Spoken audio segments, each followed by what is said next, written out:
여러분 안녕하십니까? 시체나 매거진 굿데이 첫 소식입니다. 네, 북한은 종교의 자유권을 인정하지 않고 북한 주민들의 종교 활동을 철저히 금지해왔습니다. 네, 북한 인권정보센터가 2007년 이후 탈북한 북한 이탈 주민을 상대로 한 조사에서는 응답자 중 99.6%가 종교 활동을 자유롭게 할 수 없었다고 응답해 변하지 않은 현실을 보여줍니다. 조홍현 기자입니다. 북한 인권정보센터가 2007년 이후 우리나라에 입국한 북한 이탈 주민 14,111명을 대상으로 종교 자유 관련 설문조사와 인터뷰를 진행했습니다. 북한에서 자유롭게 종교 활동을 할 수 있는가라는 질문에 응답한 13,370명 중 99.6%인 13,320명이 북한에서는 종교 활동을 자유롭게 할 수 없다고 응답했습니다. 북한에서의 종교 활동은 현재까지도 변함없이 허용되지 않고 오히려 소수 허용되는 것 같이 보였던 사례도 2년 전부터는 전혀 보이지 않고 있는 것을 보여줍니다. 북한 종교 박해 피해자의 경우 생존 22%, 사망 17.2%, 미상 60.8%로 생존 비율이 낮고 생사가 확인되지 않은 경우가 다수를 차지하고 있습니다. 종교 활동이 목숨을 건 위험한 행위로 인식되고 있지만 그럼에도 신앙생활을 지켜가고자 하는 움직임은 끊이지 않고 지속되고 있습니다. 비밀 종교 참가 경험 여부를 묻는 질문에서 북한 이탈 주민 중 1.2%에 해당되는 163명의 응답자가 북한에서 종교 활동에 몰래 참가한 적이 있다고 답했습니다. 특히 163명의 응답자 중 155명은 2001년 이후 탈북한 북한 이탈 주민으로 2001년 이후에도 북한 지역에서 비밀 종교 활동이 일부 이뤄지고 있다는 것을 알 수 있습니다. 북한 생활 당시 성경을 본 경험이 있는 응답자 비율은 4.1%인 557명으로 나타났습니다. 2000년 이전 탈북한 북한 이탈 주민 중 성경을 본 사람은 16명에 불과했지만 2000년 이후 탈북한 사람 중 성경을 본 적이 있는 사람은 541명에 이르는 것으로 나왔습니다. 이처럼 2000년 이전 북한에서 성경을 본 사례는 매우 드물지만 오히려 최근에는 북한의 성경 유입이 증가하면서 그 사례가 늘어나고 있다는 것을 알 수 있습니다.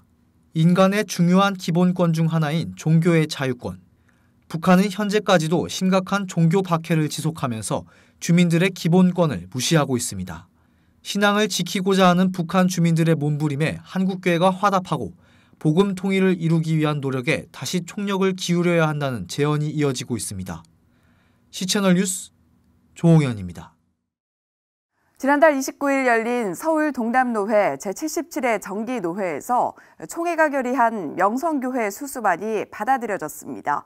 명성교회 위임 목사 청빙 관련 논란들이 사실상 종결된 건데요. 이번 한 주 동안 명성교회 후임자 계승과 관련된 논란들을 정리합니다. 변현준 기자입니다. 지난 1980년 서울 강동구명일동의 한 상가 건물에서 시작해 39년 만에 세계 최대 규모의 장로교회로 성장한 명성교회. 수십여 개 국가의 선교사를 파견해 세계 복음화에 힘쓰고 국내에서는 천여 곳의 자립대상 교회들을 지원하는 등 국내외 선교와 섬김 사역들을 묵묵히 감당해왔습니다. 한국 교계와 여러 교회들의 귀감이 되던 명성교회. 그러나 김삼환 목사의 은퇴 이후 위임 목사 청빙 문제를 두고 수년 동안 진통을 겪게 됩니다. 청빙 문제로 더 이상 시간을 허비할 수 없다고 판단한 명성교회는 교회의 목회 방향성을 가장 잘 이해하고 있는 김하나 목사를 청빙하자는 것으로 의견을 모았습니다. 총회헌법위원회 해석을 근거로 2017년 3월 19일 명성교회 공동의회를 통해 진행된 김하나 목사 청빙 찬반 투표. 성도 8,104명이 참석한 투표의 결과는 찬성 6,003표와 반대 1,964표였습니다. 찬성률 74%로 김하나 목사의 청빙이 결정된 것. 김하나 목사 청빙건은 같은 해 10월 서울 동남노회 73회 정기노회의 승인을 거친 후 11월 열린 명성교회 위임 목사 이취임식을 끝으로 마무리됐습니다. 73회 정기노회에서 노회장의 자격으로 청빙안 승인을 결의한 최간선 목사는 명성교회 청빙 과정 가운데 어떠한 불법도 위법도 없었다고 밝혔습니다. 올해 총회 헌법, 기본 헌법에 그 교회 담임 목사는 그 교회 교인이 선택한다고 되어 있어요. 그래서 그 교회가 당회를 거치고 공동회를 거쳐서 노회를 허락을 받아서 그래 담임 목사를 선택하는 건 아주 적법한 거예요. 예, 지금까지 우리 교단이 그렇게 해왔어요. 예, 적법을 거쳐서 우리는 정상적으로 철회됐어요. 예. 명성교회 성도 대부분의 찬성과 적법한 절차를 거쳐 결정된 명성교회 위임 목사 청빙. 일부 교단 지도자들과 사회적 여론 편승으로 제정된 이른바 목회자 대물림 방지법은 공공성이란 명분 아래 개교회, 지교회의 자치권을 박탈하고 통제하는 결과를 초래했습니다. 즉, 명성교회 고유의 자치권을 교단 안팎으로 이슈화하고 혼란을 야기한 폐단을 낳았습니다. 시채널 뉴스 변현준입니다.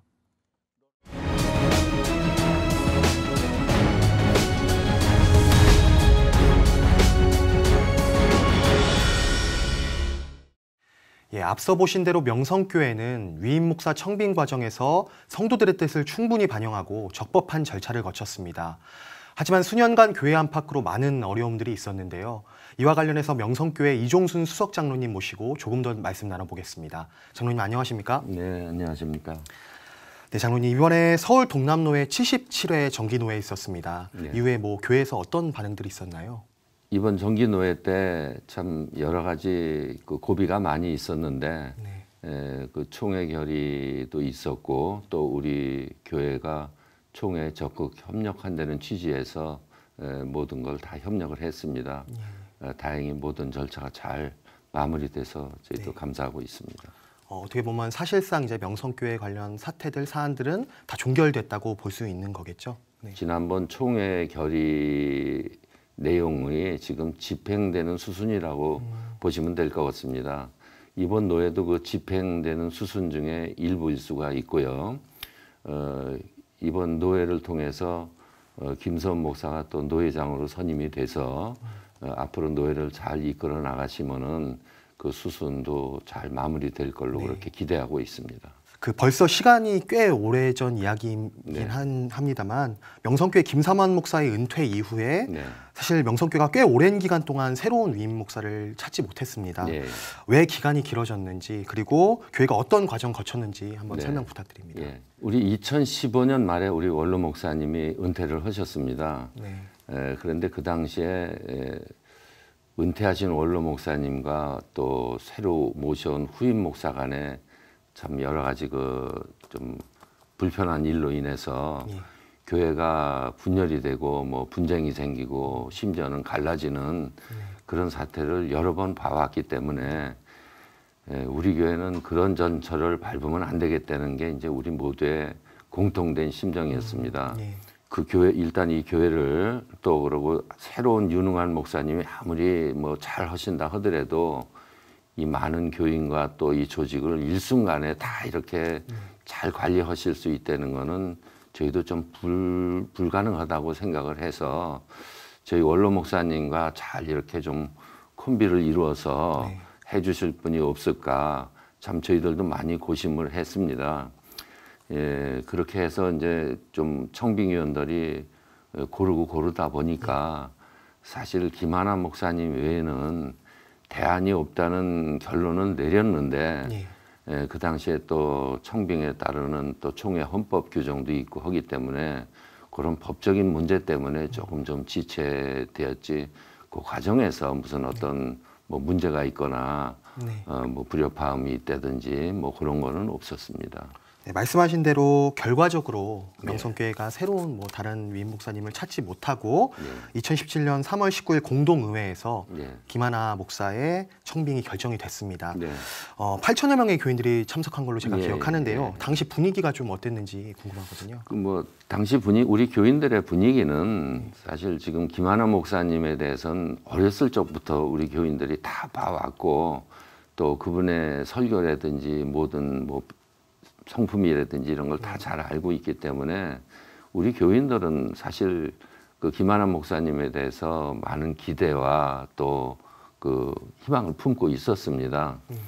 그래서 김하나 목사님을 모셔오는 거에 대해서 교인들 대다수가 그렇게 뭐 반대하는 것보다는 반기는 그런 분위기가 훨씬 더 많았고 결과적으로 이제 그렇게 한 것이 지금 교회가 안정이 됐고 또 우리 그동안 있었던 그런 은혜 충만한 교회의 그런 그 모습이 변함없이 쭉 이어져 내려오고 있는 것에 대해서 일단 모셔온 것을 잘했구나 이렇게 생각하고 있습니다.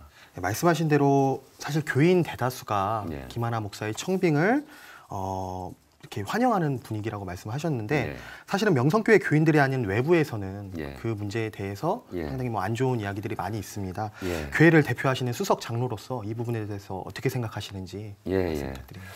사실 외부에서는 이 아들에게 목회를 대물림한 부분에 대해서는 강하게 부정하거나 반대를 하는 분들이 많은 것도 사실입니다. 그래서 뭐 세습이니 불법이니 이런 용어를 뭐 거침없이 쓰고 있는데 사실 그 불법이니 세습이니 하는 용어는 사실 지금 맞지 않는 말씀입니다.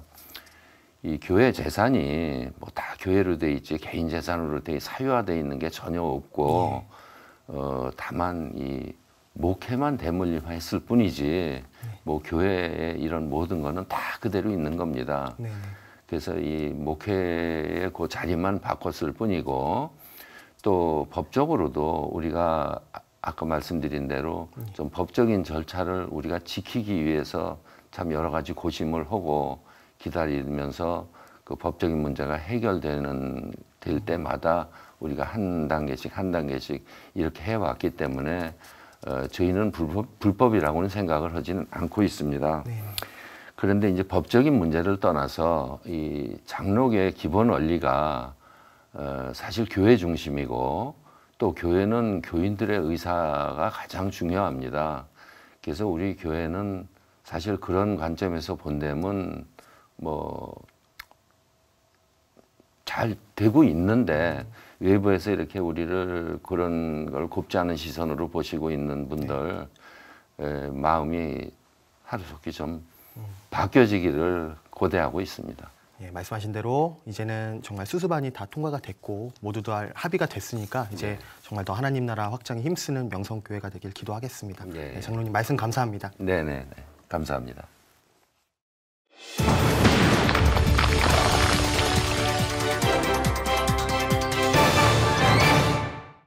북한 관련 소식으로 함께합니다. 고려대학교 남성욱 교수 나오셨습니다. 교수님 어서 오세요. 안녕하십니까. 네, 안녕하십니까. 교수님, 지난주 또 한 주 동안 있었던 북한 관련 소식으로 시작해 보겠습니다. 지난주에 있었던 그 문재인 대통령 모친상에 대해 조의를 표했던 북한이 발사체를 발사했습니다. 이건 어떻게 해석하면 좋을까요?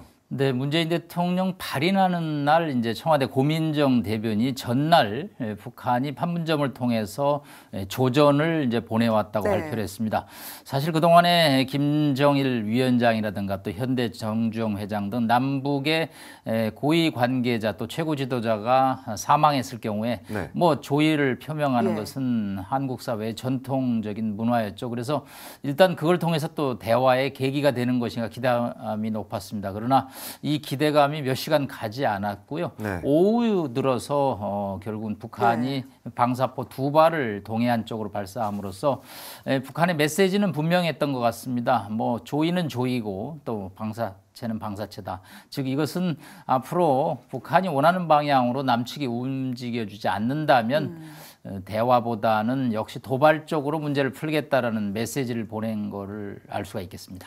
남북 관계가 조금 활짝 펼칠 것 같다 뭐 이런 예상을 했었는데 그게 좀 안 돼서 아쉽고 또 그런가 하면 또 북한이 그 스웨덴으로 외무성 대표단을 파견했잖아요. 이건 어떻게 해석할 수 있을까요? 네, 2일날 김성경 북한의 외무성 국장을 대표단으로 하는 방문단이 이제 3개국을 방문합니다. 이제 폴란드, 핀란드, 이제 스웨덴이죠.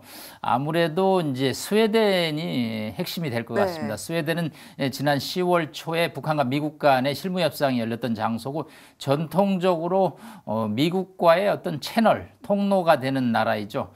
그래서 늘 이제 미국에 대한 메시지를 스웨덴을 통해서 보냈고 이번은 이제 자신들이 지난 10월 초 실무 협상을 결렬시키고 나와서 일종의 자신들의 입장을 기자회견을 통해서 발표를 했습니다. 이번에 다시 스웨덴을 방문하는 것은 좀 스웨덴의 중재자, 촉진자 역할을 좀 더 촉진하기 위한 것이 아니겠느냐. 사실 연말까지 지금 시한을 잡고 북미 정상회담 개최에 지금 북한이 총력을 다하고 있습니다. 그런 상황에서 역시 이런 메시지를 전달하는 데는 스웨덴이 적격인 나라로 판단했기 때문에 다시 10월 지나가자마자 스웨덴을 방문하고 있습니다. 네, 진전된 얘기가 나올 수 있을지 좀 주목을 해보도록 하겠고요. 이런 가운데 트럼프 대통령이 비건 대북 특별대표를 국무부 부장관으로 전격 지명을 했는데 그 의도는 일단 뭐라고 파악을 해볼 수가 있을까요? 일단 이제 국무부의 2인자가 된 거죠. 일단 미국은 차관도 있지만 일단 부장관이라고 해서 장관 밑에 바로 2인자를 두고 있습니다. 미국은 전 세계를 상대로 외교를 하는 국가이기 때문에 이 외교 조직이 굉장히 복잡하고 또 이렇게 일종의 직위가 많습니다. 그런 상황에서 부장관이 됐다는 것은 2인자가 됐고요. 일단 이제 비건의 대북 협상에 힘을 실어준다는 의미가 있겠죠. 본인이 부장관이 됐으면 이제 협상 대표에서는 이제 물러나는 게 통상적이지만 본인이 계속 협상을 맡을 거라는 지금 메시지가 나오고 있습니다. 그 얘기는 비건으로 하여금 이 문제를 해결하고 또 이 문제에 관해서 전권을 구사하는 이제 그런 권한을 부여했다는 의미가 있습니다. 다만 뭐 부장관을 승격을 시켰다고 해서 비건으로 하여금 북한의 요구를 수용하는 메시지는 아니고요. 미국의 입장은 이제 일관되고 확고하다라는 또 다른 측면도 있습니다. 결국은 이제 북한과 미국이 한 발자국씩 물러나야지만 접점을 찾을 것은 뭐 변함이 없다고 볼 수 있겠습니다. 네, 미국 상황도 좀 알아봤는데 이번에는 중국 상황도 좀 알아보겠습니다. 뉴스를 보니까 중국이 이번 연도에 410억 원가량의 무상 지원을 했다라는 내용이 발표됐는데 이게 대북 제재와는 관계가 없을까요? 네, 지난 1월부터 9월까지 중국의 해관 총서라고 그래서 이제 세관을 통한 기록에 이제 410억 원이 기록이 돼 있습니다. 일단 98%가 비료입니다. 이제 비료는 대북의 어떤 제재에서 좀 벗어나 있거든요. 그래서 이것은 이제 무상 지원을 하는 것입니다. 작년도 1년 동안에 이제 655억 원의 이제 무상 원조가 있었죠. 그래서 올해는 아마 그 금액을 좀 초과할 것으로 보이는데 작년에도 비료하고 이제 식량이었는데 올해도 이제 이 비료와 식량이 작년 금액을 초과할 것으로 보이고요. 중국 입장에서는 일단 김정은 위원장과 시진핑 주석이 지금 4차례, 5차례 이상을 만났고 또 지난 6월 21일에는 시 주석이 이제 평양을 방문했기 때문에 뭐 무상 원조 금액은 늘어날 것으로 보입니다. 다만 이제 북한이 강력하게 바라는 이제 어떤 원유, 에너지는 그것은 무상 원조에서 제외되기 때문에 그것은 유엔 안보리 제재와 또 맞물려 있기 때문에 그거는 앞으로 좀 더 지켜봐야 될 것으로 보입니다. 중국도 안보리 대북 제재에 참여하고 있는데 이런 부분들이 좀 대북 제재와 관계가 없을까 이런 여러 가지 부분들이 해석이 되고 있는데 중국의 지원을 이렇게 받으면서 우리가 쌀을 주겠다고 하는 건 지금 북한에서 받지 않고 있는 상황이잖아요. 이 의도는 좀 어떻게 볼 수 있을까요? 네, 금년에 북한의 식량 작황이 좀 좋지 않습니다. 가뭄도 있었고 홍수도 있었고 그렇지만 지난 5월 이후에 저희가 5만 톤의 식량 지원을 제안했습니다만 북한은 묵묵부답이죠. 이 묵묵부답 배경에는 중국이 있다고 봅니다. 중국은 6월 20일 날 시 주석이 평양을 방문해서 최초로 평양에서 북중 정상회담을 가졌습니다. 이 회담 이후에 2가지 대북 지원이 구체화됐다는 뉴스가 나오고 있습니다. 일본의 아사히 신문은 시 주석이 70만 톤 정도의 쌀을 북한에게 지원할 것이라는 이제 뉴스가 나왔고요. 또 하나의 뉴스는 관광을 대폭 지원한다는 뉴스죠. 사실 뭐 중국이 70만 톤의 식량을 지원한다면 우리가 제안한 5만 톤은 뭐 상당히 작은 금액이기 때문에 북한 입장에서는 서울에 눈을 돌리기보다는 평양과 베이징 간의 관계 공고화에 주력하는 것으로 보입니다. 네, 우리나라의 관계가 많이 적신호다라고 평가할 수 있는데 식량 지원도 거절했듯이 금강산 관련 실무 회담도 거절했습니다. 이건 어떻게 해석할 수 있을까요? 네.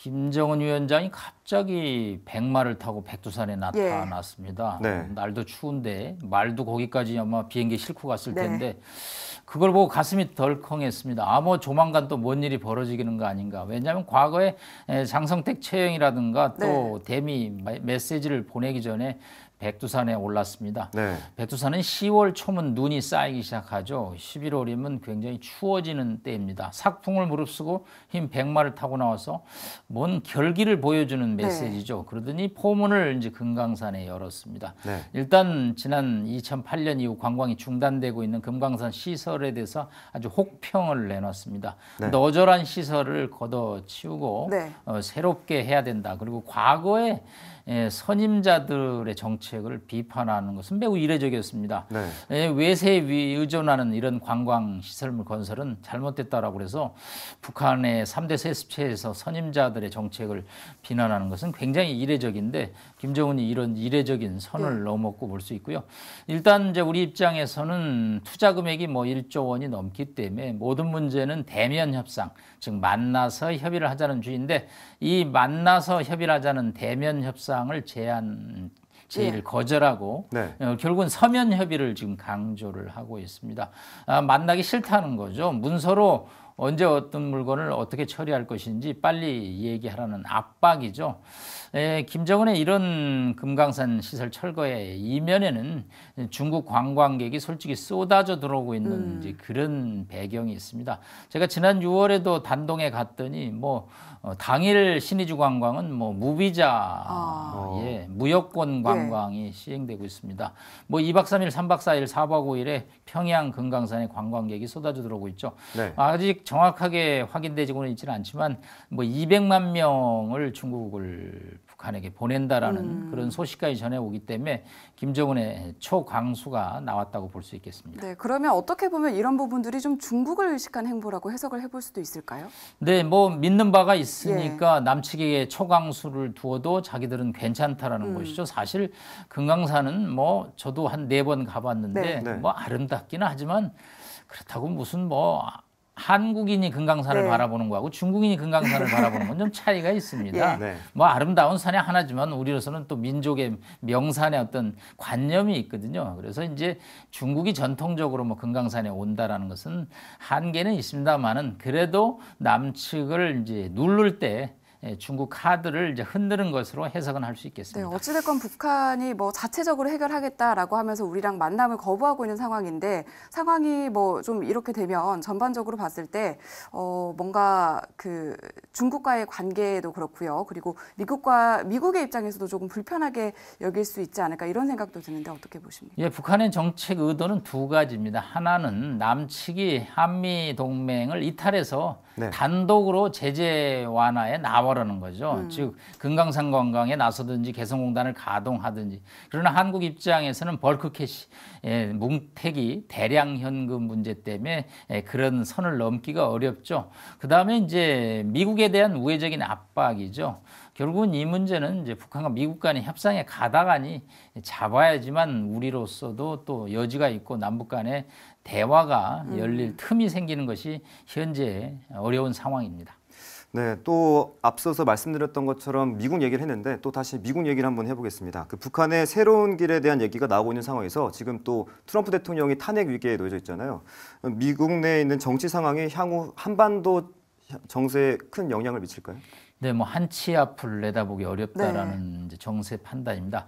사실 저희가 미국에서 공부할 때만 해도 미국에는 뭐 제3 계층이 많았습니다. 공화도 아니고 민주당도 아니고 나는 이 정책은 공화가 좋지만 이 정책은 민주가 좋다.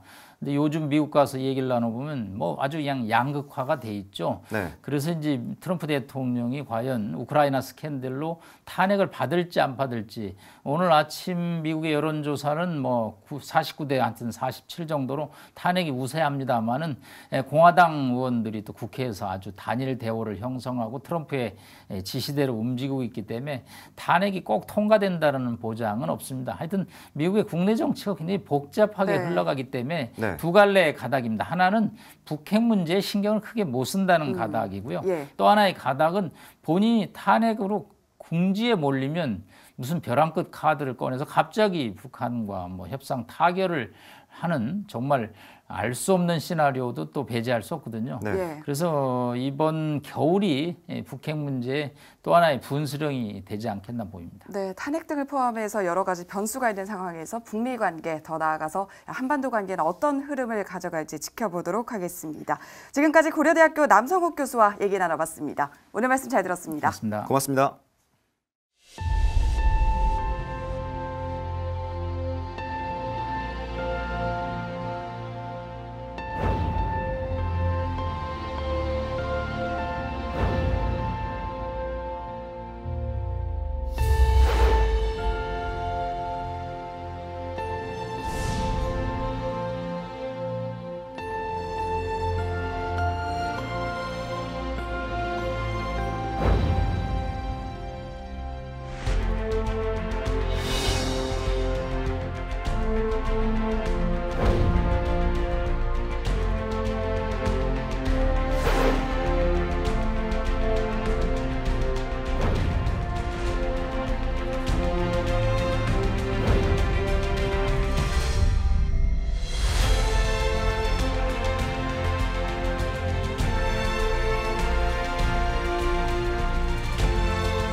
북한인권정보센터가 2007년 이후 탈북한 북한 이탈 주민을 대상으로 종교의 자유에 대해 조사한 결과 응답자 중 99.6%가 종교 활동을 자유롭게 할 수 없었다고 대답했습니다.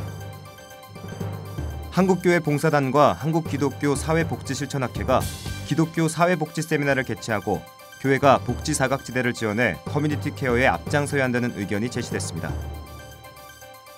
전주예수병원이 설립 121주년을 맞아 감사 예배와 기념식을 개최했습니다.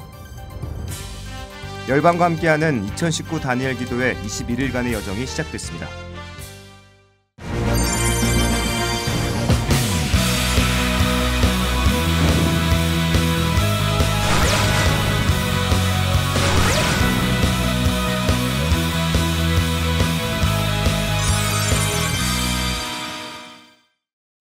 네, 곳곳에 비가 내리면서 초미세먼지 주의보는 일단 해제됐고 미세먼지 농도가 보통을 회복했는데요.